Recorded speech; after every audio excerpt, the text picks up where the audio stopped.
Hi everybody! If I don't know you yet, I'm Ms. DeLiso.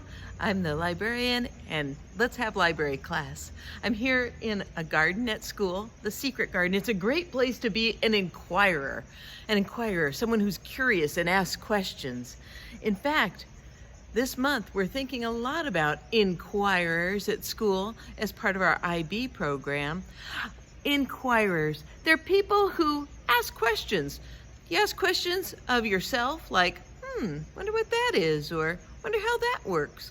You also ask questions of others. Do you know what that is? What can you help me learn? Our curiosity helps us to learn facts and skills for life. It's true. If you're an inquirer, you will always be a learner because you'll always be curious and asking questions and then finding out the answers. So we're going to work on being inquirers. Outside is a perfect place to be an inquirer, and today we start our lesson with a story. It's about a real person. Her name is Jane Goodall, and she is an inquirer. This is a true information book about her, but I have a story about her young life. She is known for being a scientist who works with chimpanzees. We're going to find a little bit about her young life and how she was an inquirer in this book called Me, Jane by Patrick McDonnell.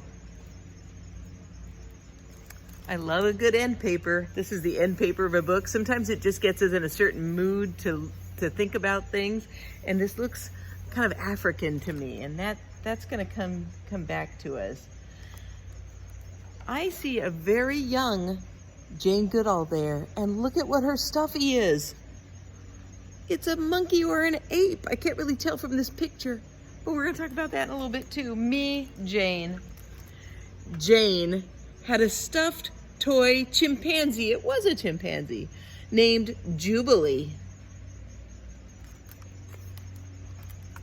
She cherished Jubilee and took him everywhere she went. And Jane loved to be outside.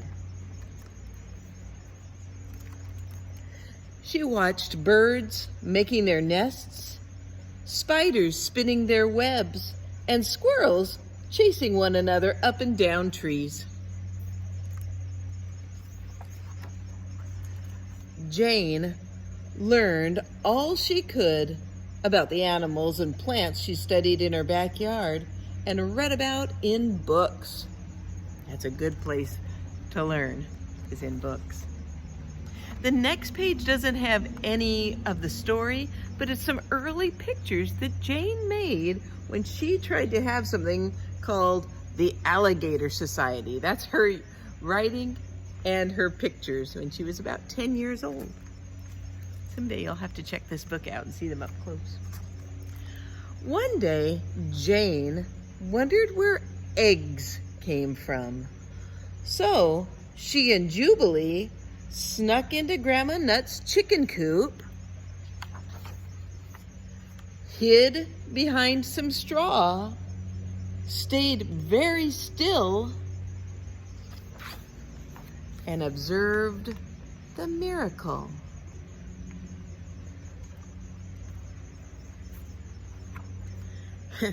It was a magical world full of joy and wonder, and Jane felt very much a part of it. Jane often climbed her favorite tree, which she named Beech. She would lay her cheek against its trunk and seem to feel the sap flowing beneath the bark. Wow, she's had a good imagination if she could imagine sap flowing. Jane could feel her own heart beating, beating, beating.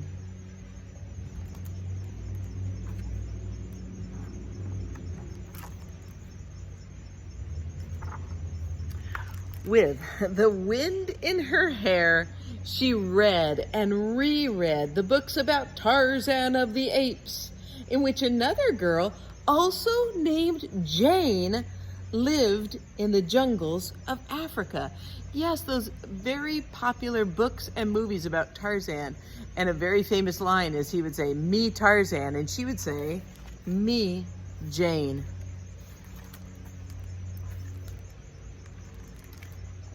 Our Jane. Jane dreamed of a life in Africa too.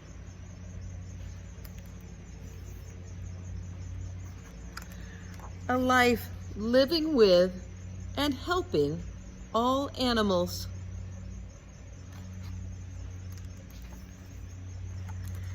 At night, Jane would tuck Jubilee into bed, say her prayers, and fall asleep.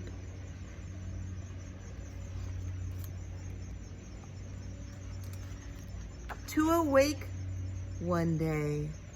She looks different, doesn't she? To awake one day to her dream come true. Jane Goodall. Now, I read in the back of this book, there was some information from the author, Patrick McDonnell, and from Jane. And you know, nobody thought she would do what she did. Her family said, "We don't have money to send you to college." And other people said, "Girls don't go off on adventures by themselves to the jungle." Well, Jane did. And you can learn more about Jane in the rest of our lesson. Keep going with that. There's great books written about Jane. And also, of course, about chimpanzees. And here was an inquiry I had just this morning when I was looking at Jane's book and this book. I thought, now I know I've heard that there's a difference between monkeys and apes. So my inquiry was, which is a chimpanzee and what's the difference? So there I was in the book section near apes and monkeys, and I started to read, chimpanzee is an ape. And then I read that there's a few different differences between monkeys and apes. Now, but one that you can almost always tell is that almost all monkeys have tails. They help them to get around, you know, up on the trees. Apes mostly don't have tails. Chimpanzees do not have tails. No, they do not. And so that's one way to tell the difference between a monkey and an ape. Chimpanzees are apes. Okay?